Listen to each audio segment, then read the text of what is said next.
Global Manitoba lists dainty alongside jam buster, fat boy, and honey dill as Manitoba slang terms. But in fact, this term has its origins in the UK and is used in many regions of Canada and around the world. The definition: a choice morsel of food or something delicate, commonly refers to sweet slices and squares.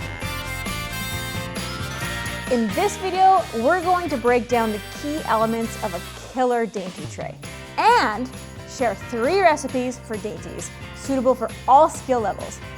I'm Anna Heimers, and I'm a Red Seal chef. I was born and raised Manitoban. I've made tons of dainty trays over the years. Today, I'm going to share my holiday baking tips and show you how to style a tray like a pro.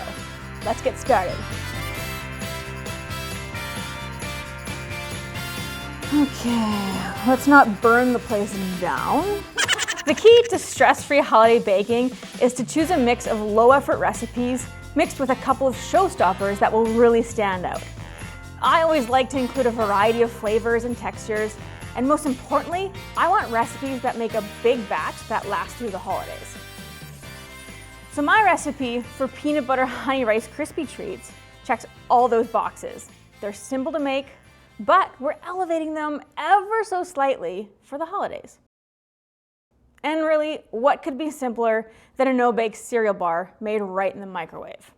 So as always, you're gonna start with your cereal, but I like to add in roasted peanuts and mini marshmallows for extra crunch and chew.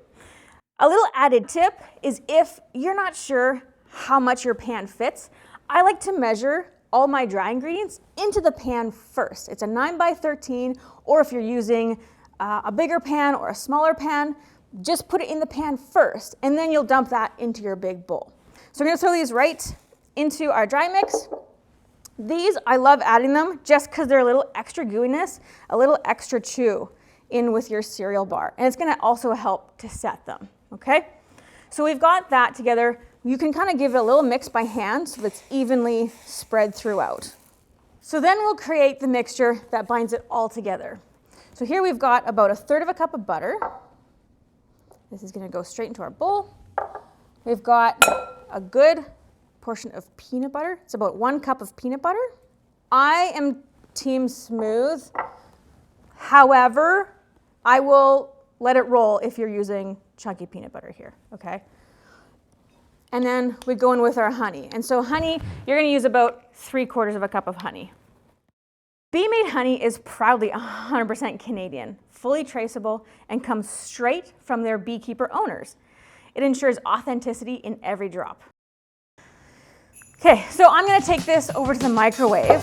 I'm gonna microwave it probably for 30 to 45 seconds at a time, stirring in between. And once the honey, peanut butter, and the butter have kind of melded together, I'm gonna add in about 25 regular-sized marshmallows. And I'm gonna keep doing the same thing, 30 seconds, 45 seconds in the microwave, stirring until everything is melted and fully combined.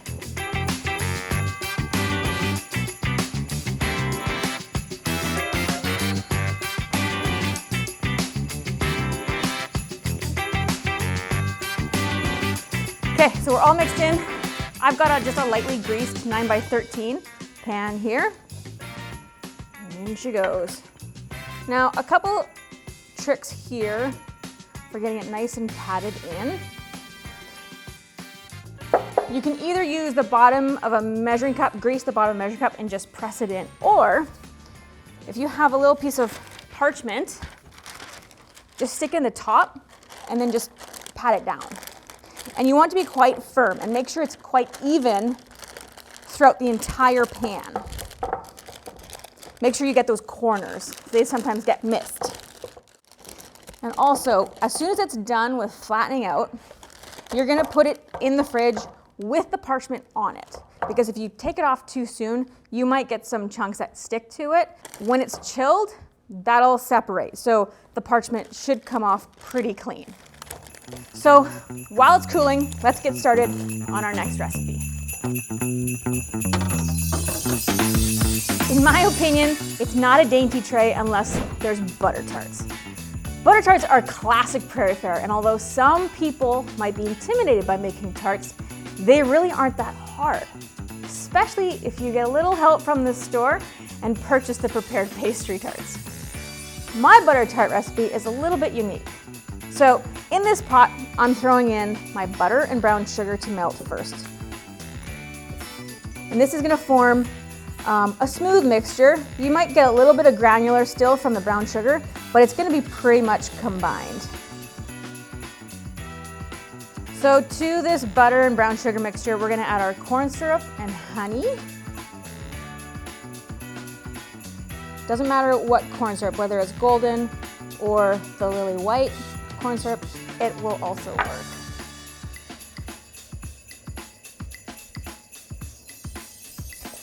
We're also going to add cream. Now at this point you can turn the heat off. You don't want it overly hot because it's going to take a little time to cool. It just really is hot enough so that everybody melts together. Okay, I'm going to add my vanilla and a little bit of salt. This smells amazing. It smells like really good, like toffee caramel. So as this mixture is cooling, we're going to crack our eggs and whisk them together.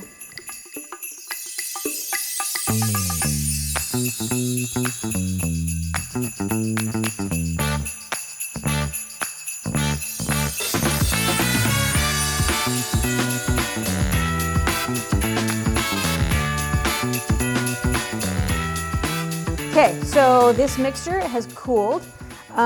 You'll notice as it cools, it's gonna start to get a little bit thicker, and that's a good sign, okay? Because as soon as we add those eggs, obviously, it's gonna loosen up a little bit. So we're just gonna give a final stir, and then we're gonna whisk in our eggs.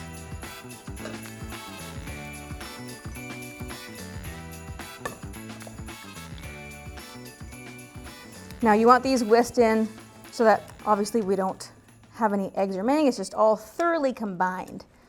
You're gonna get a little bit of probably some foaming, and that's from the proteins in your eggs. They're gonna cause a little bit of aeration to happen. However, the most important question of all, maybe a little controversial, are you team raisins or no raisins? Personally, I'm team currants because they're kind of traditional. So what I'm gonna do is I'm gonna take these currants, I'm gonna place however many I want into the bottom of these pre-baked tarts. It's gonna end up being about a teaspoon. And then once they're full, I'm gonna take this mixture and just pour it up to the bottom of the top of the tart. So you want it actually quite full. They will, when they're baking, kind of bubble up a little bit, but they shouldn't spill over. They're gonna bake, and then once they set, it's gonna sink down a little bit. So these tarts, nicely filled, you can see how full. I've got them right to the bottom of that pattern. We're gonna throw these into a 350-degree oven for about 16 to 18 minutes. And that's it. Simple, classic, and guaranteed to impress.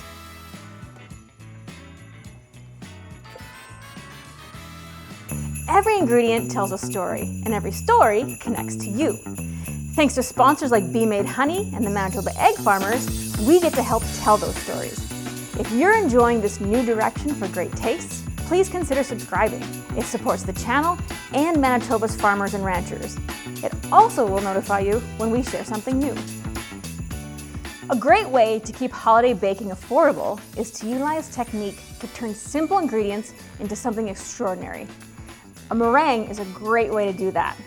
So there's different types of meringues, but today I'm going to make a French meringue, also known as a common meringue. I'm gonna start by preheating my oven to 250 degrees. I need 6 egg whites for this recipe.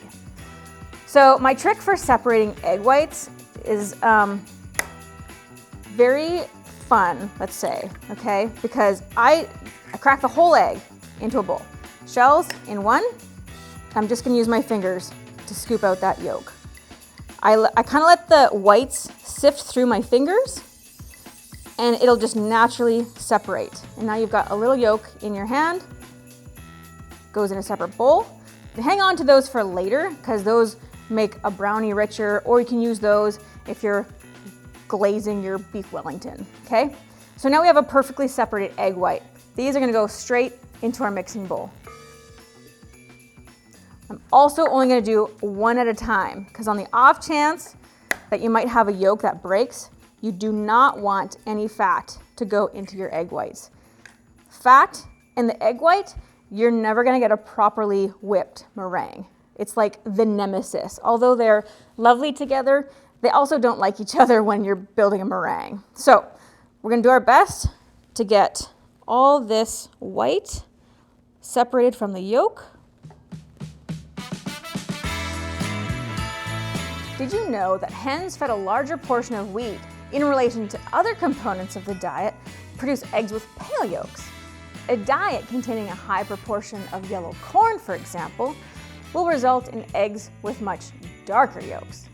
The choice of grains depends primarily on the availability of these crops and does not affect the taste, nutritive value, or the quality of the egg. So now that our eggs have been separated, I'm gonna add our cream of tartar here, and then we're gonna beat these egg whites until they're just foamy. So the cream of tartar, why are we adding cream of tartar and what is it?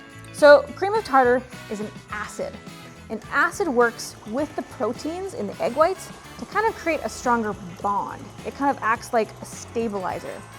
Cream of tartar is one of those things that you may not have on your shelf. So if that's the case, you absolutely can use a bit of lemon juice or even a bit of white vinegar. So as we're mixing this, we're gonna put it on a kind of a medium-high speed. We're going to just gradually add our sugar. So the important part for this is we want this sugar to dissolve, okay? So that's why we're adding it a little bit at a time. As you start to add a little bit at a time, you're gonna notice that the volume is gonna build and build, and then you're gonna see that these whites are gonna become just bright white and glossy, almost kind of like the texture of like toothpaste, like a fine white toothpaste, okay?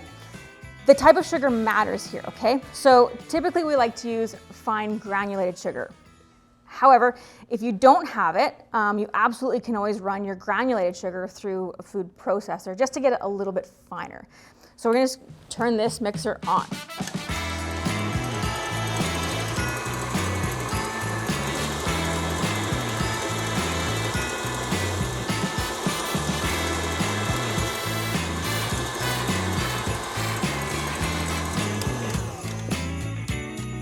Okay, so we've got our meringue here. Look at this beaut. Nice, beautifully white, glossy. And this is what I'll show you here. This is what we're talking about. Look at that beautiful little peak there, hey?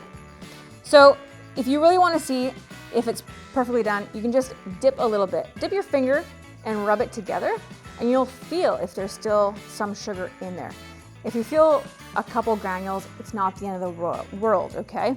So we're gonna try to work like as little as we can with it, but we do wanna incorporate our fill-ins here. Look at these. So we're gonna add these all at once. We've got these toffee bits, we've got mini chocolate chips, and I've got these pecans, which I've previously toasted and chopped up, okay?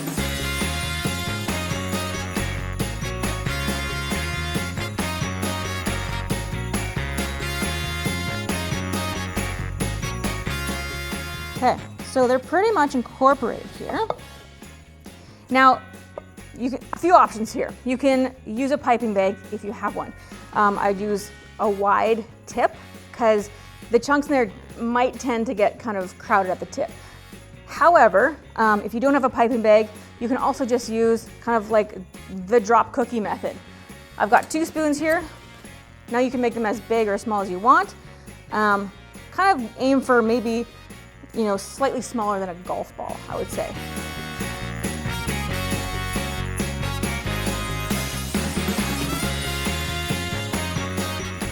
Okay, we've got our first sheet pan done, and like I said, these are gonna make a ton, and we love to have lots of cookies on hand for when company comes over, okay?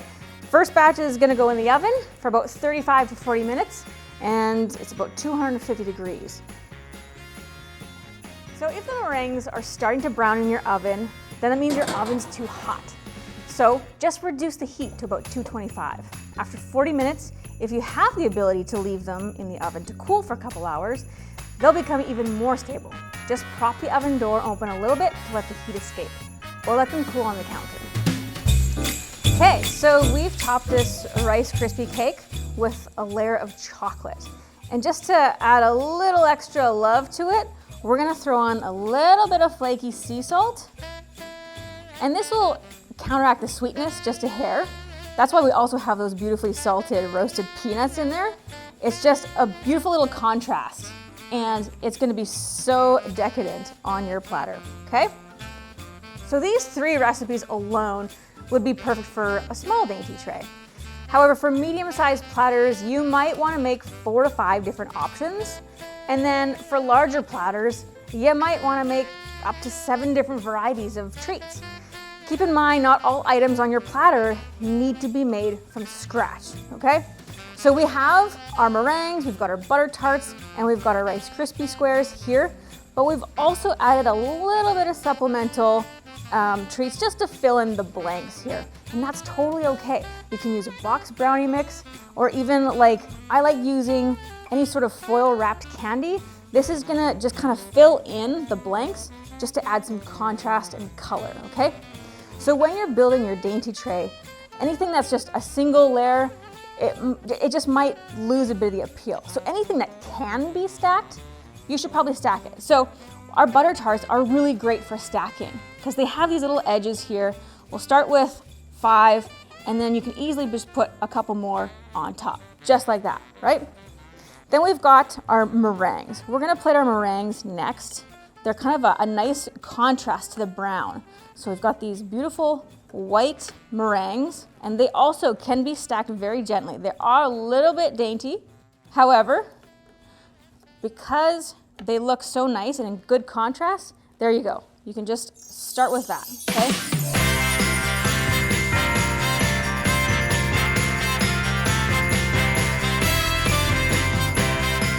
Now, probably the most important tip of all when you're preparing your dainty trays is storage. This right here won't keep. It needs to be assembled at the last minute. If you want to have your dainties prepped and ready for gifting and entertaining throughout the holiday season, be sure to store each recipe separately in an airtight container in the freezer.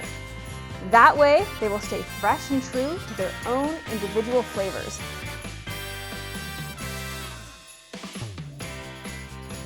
Remember, holiday baking doesn't have to be complicated. A little planning, a few reliable recipes, and some beautiful presentation can go a long way. If you try any of these recipes, I'd love to see your creations. And tell us, what's the one item that you think is a non-negotiable on a dainty tray?